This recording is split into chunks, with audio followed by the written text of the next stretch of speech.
The Iron Knights Motorcycle Club had gathered at Sal's Diner on Highway 40, a regular stop during their monthly ride through the Colorado mountains. It was early November, the air sharp with approaching winter, and the 15 members present were looking forward to hot coffee and Sal's famous burgers before heading home. Marcus "Hammer" Stone, the club's president and a former Marine who'd served 3 tours overseas, was discussing route options with his vice president when he noticed the girl. She emerged from the darkness beyond the parking lot lights, moving with the jerky, desperate motions of someone running on pure adrenaline and terror. Her appearance made several club members immediately alert. Torn clothing, visible injuries, the wild-eyed look of prey being hunted. She was young, maybe 23, with dark hair tangled around a face marked by fresh bruising. She stumbled toward the group of bikers, and Marcus saw the moment of calculation in her eyes, the assessment of whether these rough-looking men represented safety or additional danger. Most people, especially frightened young women, would run from a group like the Iron Knights. Their leather vests, covered in patches and insignia, their weathered faces, their imposing physical presence, all of it communicated a warning to the general public. But this girl had clearly reached a point where conventional safety no longer existed, where she had to gamble on the character beneath the intimidating appearance. She approached Marcus directly, perhaps reading something in his face that others missed, and her words came out in a desperate whisper that carried to the members standing nearby. "Please don't let him find me." Then her legs gave out, and Marcus caught her before she hit the ground. The club members moved with immediate coordinated purpose that came from years of riding together and, for many, from military training. Marcus carried the girl into the diner while 2 members, Bear and Saint, moved to positions where they could watch the highway and surrounding area for anyone following her. Inside, Sal, who'd been serving the Iron Knights for years and knew them as good customers and decent men despite their appearance, immediately cleared a back booth and brought water and a first aid kit without being asked. Marcus set the girl down gently, and Rita, Bear's wife and one of 3 women who rode with the club, took over immediate care. Rita had nursing experience and assessed injuries with practiced efficiency. Bruises on the face and arms, split lip, possible cracked ribs based on how the girl held herself, signs of sustained abuse rather than a single incident. The girl was trembling, her eyes darting toward the diner's windows, clearly terrified that whoever she was fleeing would appear at any moment. Rita spoke to her in low, calming tones, asking permission before touching her to check injuries, treating her with the gentle respect that victims of violence desperately needed. Marcus stood nearby, his imposing presence somehow reassuring rather than threatening, while other club members formed a protective perimeter. One member, Doc, who'd been a combat medic in the army, assisted Rita with medical assessment. They needed to call authorities, get her proper medical attention, but the girl seemed to panic at any mention of police or hospitals. She kept repeating that he would find her, that he had people everywhere, that she wasn't safe anywhere official. Marcus made a decision based on years of reading dangerous situations and understanding when standard protocols might do more harm than good. He told the girl they wouldn't call anyone until she was ready, but they needed to understand what they were dealing with to protect both her and themselves. She needed to tell them who she was running from and why. The girl's name was Elena, and her story came out in fragmented pieces between tears and terror. She'd been working as a waitress in Denver when she'd been recruited for what was advertised as a hostess position at an upscale club with promises of good money and tips. The job had been real for exactly 1 week before the situation changed.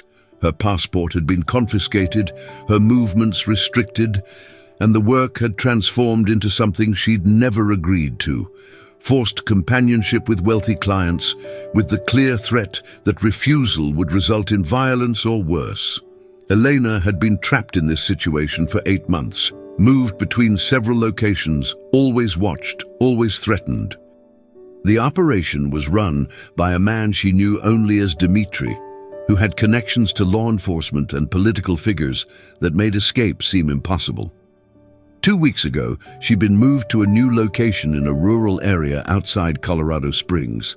The security had been slightly less rigorous there, and 3 days ago, she'd found an opportunity during a moment of carelessness by her guards. She'd run stolen clothes from a laundromat and had been moving through back roads and small towns ever since, terrified of being recognized or caught. She'd been surviving on adrenaline and fear, with no money, no phone, no identification, and no one to trust, until she'd seen the bikers and made a desperate gamble that their code of honor might extend to protecting a woman in danger. Marcus listened to Elena's story with an expression that grew increasingly hard, his jaw clenched with controlled anger. The other club members present showed similar reactions. These were men who had daughters, sisters, wives. Many had served in military roles where protecting civilians was the mission. The idea of a woman being trafficked, abused, and terrorized struck at fundamental beliefs about honor and protection that defined their brotherhood. Marcus asked Elena if she had any evidence, anything that could help authorities understand the scope of what she'd escaped. Elena hesitated, then reached for the worn duffel bag she'd been clutching since her arrival. She explained that she'd grabbed it during her escape, thinking it was just a bag of clothes left by a previous victim. But when she'd opened it during her flight, she discovered it contained something far more valuable and dangerous: documentation. Marcus carefully opened the bag while Rita stayed close to Elena, providing comfort and security. Inside were ledgers, handwritten records, photographs, and USB drives. Even a quick glance revealed this was systematic documentation of a trafficking operation: names, dates, locations, client information, financial records. Someone had been keeping meticulous records, possibly for insurance or blackmail purposes, and Elena had inadvertently stolen evidence that could bring down an entire network. The club members who looked at the contents froze, understanding immediately the implications. This wasn't just evidence of Elena's captivity. This was documentation of dozens of victims, powerful clients, corrupt officials, and an operation spanning multiple states.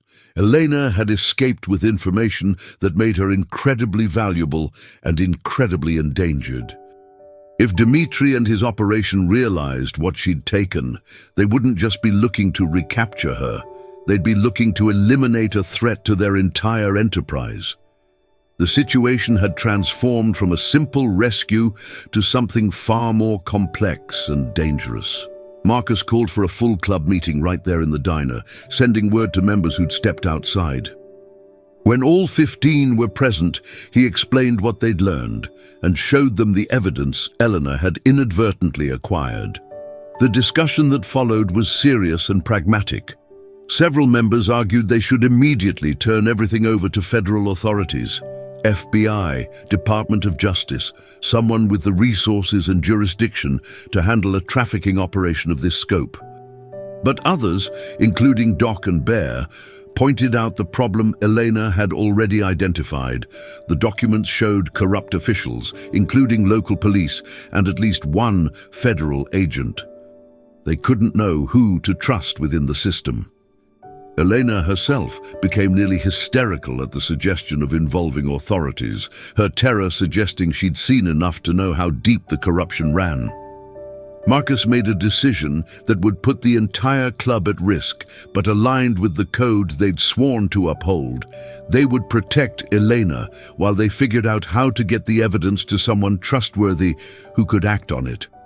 They had resources the average person didn't: members with military and law enforcement backgrounds, contacts in various agencies, a network of clubs across multiple states, and most importantly, a brotherhood willing to stand together against threats. The club would split responsibilities. Some members would protect Elena, moving her to a safe location that Dmitry's people couldn't trace.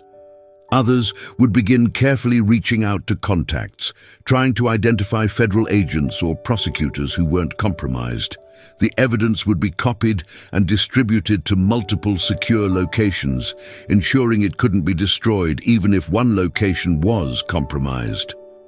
Within 2 hours, the Iron Knights had mobilized a protection plan that drew on their collective skills and resources.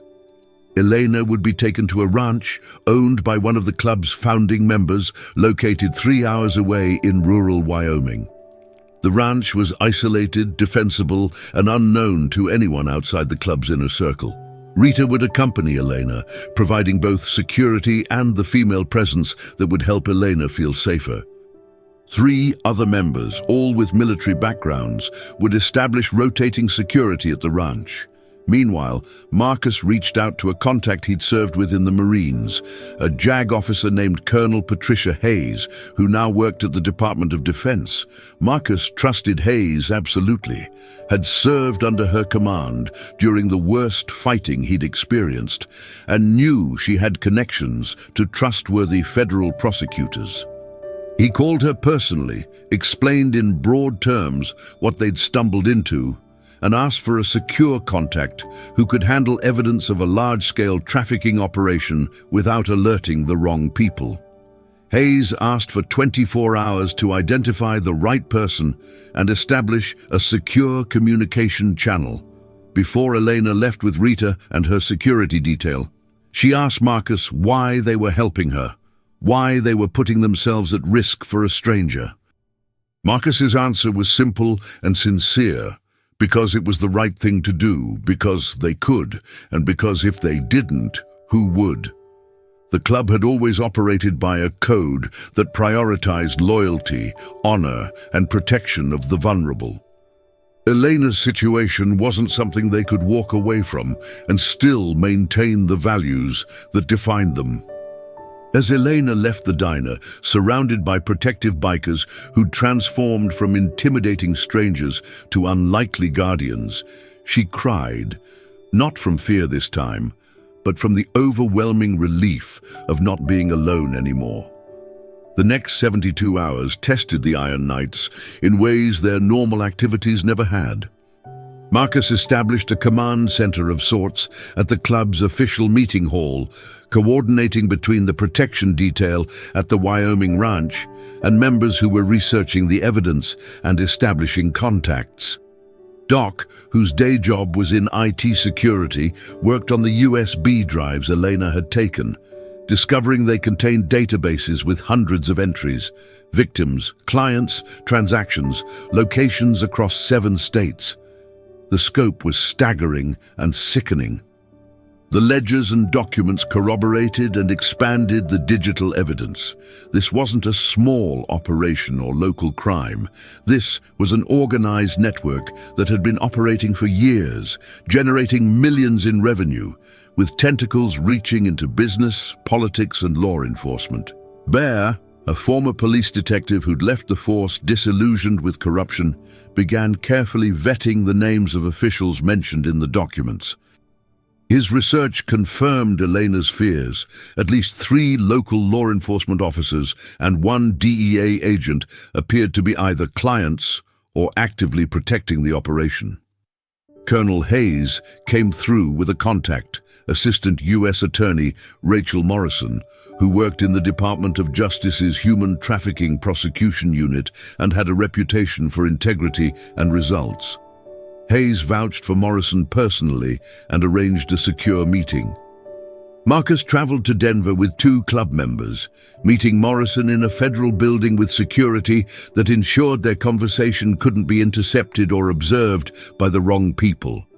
Morrison reviewed samples of the evidence and immediately understood its significance and sensitivity. She explained the challenges they faced, building a case that wouldn't alert the targets, protecting Elena as a witness, securing enough evidence to prosecute the entire network rather than just low-level operators. Morrison proposed a coordinated approach that would require patience and precise timing. She would work with FBI agents she personally trusted to build a case using the documents Elena had provided. The Iron Knights would continue protecting Elena and could serve as liaison, since Elena clearly trusted them in ways she didn't trust official authorities. The investigation would take months, possibly longer, to build prosecutable cases against everyone involved. During that time, Elena would need to remain hidden and safe. Marcus agreed to the terms, but made the club's position clear. Elena's safety was non-negotiable, and if at any point Morrison's investigation seemed compromised or Elena appeared to be in danger from official channels, the Iron Knights would disappear with her and the evidence. Morrison accepted these terms, understanding that trust had to be earned and that these bikers had no reason to trust a system that had failed Elena and countless other victims. Back at the Wyoming ranch, Elena was beginning to stabilize physically and emotionally under Rita's care. The bruises were healing, her cracked ribs were being treated properly, and perhaps most importantly, she was sleeping without constant terror for the first time in months. She'd begun talking more about her experience, providing details that helped Morrison's investigators understand the operation structure. Elena also revealed something she'd been too frightened to mention initially. She wasn't the only one who'd escaped. 2 other women had fled at different times over the past year, and Elena believed at least one was still alive, hiding somewhere. This information added urgency to the investigation. If other survivors could be located and protected, their testimony combined with the documentary evidence would make the case even stronger. The Iron Knights expanded their mission, using their network of clubs across multiple states to quietly look for the other women based on descriptions Elena provided. 3 months into the investigation, the Iron Knights had evolved into an unofficial protective detail working in coordination with Morrison's prosecution team. The club's network had helped locate one of the other escaped women, Sarah, who'd been living in a homeless shelter in Arizona under a false name, too terrified to seek official help. When Iron Knights members from the Phoenix chapter made contact, explaining that Elena had escaped and was safe, Sarah had broken down. She was brought to the Wyoming ranch, where she and Elena reunited in a moment of shared trauma and survival. Sarah had additional evidence. She'd managed to take photographs with a hidden phone before her escape, images that corroborated Elena's documents. Morrison's team was building an airtight case, but the process was painstakingly slow, every step taken to avoid alerting the trafficking network. During this time, the Iron Knights faced their own challenges. Dimitri's people were actively searching for Elena, and the club's involvement hadn't gone completely unnoticed. There were incidents. Attempted surveillance of the club hall, suspicious individuals asking questions about the Iron Knights in towns along Highway 40, one attempted break-in at Bear's home that was thwarted by the security the club had installed. Marcus made a difficult decision to go public with part of their story, giving an interview to a national news organization about the club's role in protecting trafficking victims. He didn't reveal Elena's location or specific evidence, but he made it clear that the Iron Knights were involved, that they had evidence, and that multiple copies existed in secure locations. The strategy was risky but calculated. If Dimitri's people came after the club, it would draw law enforcement attention and potentially expose the operation. If they backed off, Eleanor and Sarah would be safer. The interview also served another purpose. It changed the narrative around motorcycle clubs, showing the Iron Knights as protectors rather than threats. The public attention brought both support and complications. Other trafficking survivors reached out through the news organization, some with information about the same network Elena had escaped. Morrison's investigation expanded exponentially, and the scope of what they were uncovering went far beyond what anyone had initially imagined. The network involved not just trafficking, but also money laundering, drug distribution, and connections to organized crime groups. By month 6, Morrison had enough evidence to approach a federal judge for warrants. The operation to take down the network was planned with military precision. simultaneous raids on 17 locations across 7 states, arrests of 43 individuals, including the corrupt officials who'd been protecting the operation. The Iron Knights were briefed on the timing so they could ensure Elena and Sarah were protected during the takedown when things would be most dangerous. The day of the raids, club members from chapters across the region converged on the Wyoming ranch, creating a defensive perimeter in case anyone from the network attempted a desperate move against the witnesses. The operation was executed flawlessly. Dmitry and his top lieutenants were arrested, along with corrupt officials, clients, and facilitators. 14 victims still held by the network were rescued and given immediate medical care and protection. The evidence Elena had taken, combined with additional investigation, resulted in federal charges that would keep the defendants imprisoned for decades. When news of the successful operation reached the ranch, Elena and Sarah cried, tears of relief, of vindication, of grief for the time they'd lost and the trauma they'd endured, but also tears of hope, because for the first time in months or years, they were truly safe, and their tormentors were facing justice. The aftermath of the operation brought new challenges and responsibilities. Elena and Sarah needed to testify in multiple trials, a process that would take months and force them to relive trauma repeatedly. The Iron Knights, through Morrison's coordination, helped establish long-term protection and support for both women. The club's involvement had fundamentally changed how Elena and Sarah viewed their safety and their future. Rita, who'd become a maternal figure to both women, helped them navigate the complicated process of rebuilding lives after trauma. The club connected them with legitimate counseling services, housing assistance, and eventually job opportunities through businesses owned by members or member families. Elena, who'd been studying nursing before her abduction, was able to return to school with financial support from a scholarship fund the Iron Knights established. Sarah, who'd been a talented artist, slowly began creating again, finding therapy and translating her experience into powerful works that raised awareness about trafficking. The trials were brutal but successful. The documentary evidence Elena had inadvertently taken, combined with testimony from multiple survivors and the additional evidence Morrison's team had gathered, resulted in convictions for all major defendants. Dmitry received a life sentence without parole. The corrupt officials faced both federal charges and professional disgrace. The high-profile clients were exposed and prosecuted, sending a message that wealth and connections wouldn't protect those who exploited the vulnerable. Marcus and the Iron Knights received recognition from federal law enforcement agencies for their role in protecting witnesses and bringing the network down. But the club remained focused on what they considered their real accomplishment. Elena and Sarah were safe, rebuilding their lives, and dozens of other victims had been rescued and given chances to heal.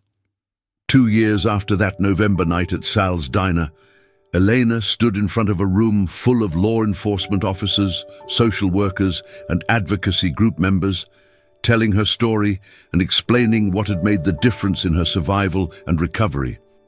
She talked about the moment she decided to trust the bikers in the parking lot, about how Rita's compassion and the club's protection had given her the safety to begin healing, about how the Iron Knights had restored her faith that good people existed. Elena had graduated from nursing school and now worked in a hospital emergency department where she'd become an advocate for assault and trafficking victims who came through seeking help. She used her experience to identify signs others might miss, to provide the kind of compassionate, respectful care she'd received from Rita. Sarah had published a powerful graphic memoir about her experience and recovery, with portions of the proceeds going to anti-trafficking organizations. She'd also become close with Rita, who she considered her chosen mother, and frequently visited the Wyoming ranch that had been her sanctuary. The Iron Knights had evolved too. The club's role in the trafficking case had led to partnerships with federal agencies, where the club's networks and community connections helped identify and rescue other victims. Marcus had been asked to speak at law enforcement conferences about building trust with vulnerable populations who fear authority. The club maintained its identity and values, but had found a broader purpose that aligned with their protective instincts. The relationship between Elena, Sarah, and the Iron Knights remained strong. Elena attended club events. Sarah had designed a memorial patch that club members wore honoring all trafficking victims, and both women considered the Iron Knights family in the truest sense. On the third anniversary of Elena's escape, the Iron Knights held a private gathering at the Wyoming ranch that had served as sanctuary. Elena and Sarah were there, along with 3 other trafficking survivors the club had helped protect during subsequent investigations. Rita had prepared food, and the atmosphere was part celebration, part remembrance, part family reunion. Marcus gave a brief speech about the journey that had started with Elena's desperate plea in a parking lot and had grown into something none of them could have predicted.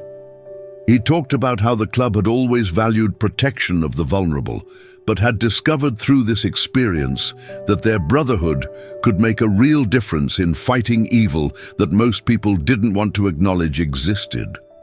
Elena responded with her own words, thanking the men and women who'd risked everything to protect her when she had nothing to offer but trust. She talked about how the stereotypes about motorcycle clubs had almost kept her from approaching them that night, and how grateful she was that desperation had overridden her preconceptions. The gathering included lighter moments too.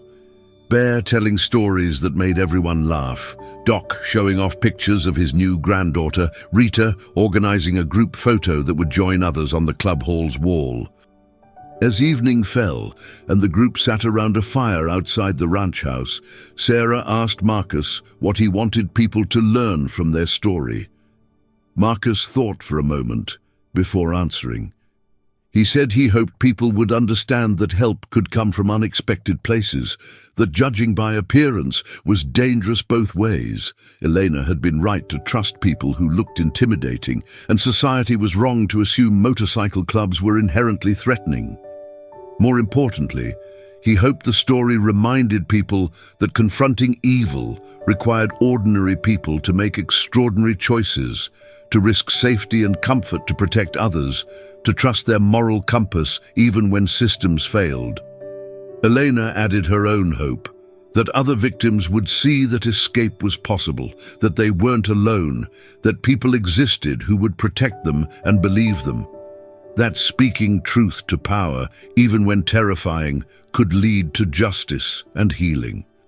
As the fire burned down and the stars became visible in the clear Wyoming sky, the group sat in comfortable silence, bound together by shared trauma, survival, protection, and the knowledge that when one frightened woman had whispered, "Please don't let him find me," to a group of strangers, they had all chosen to be exactly what she needed, guardians who wouldn't let her face evil alone.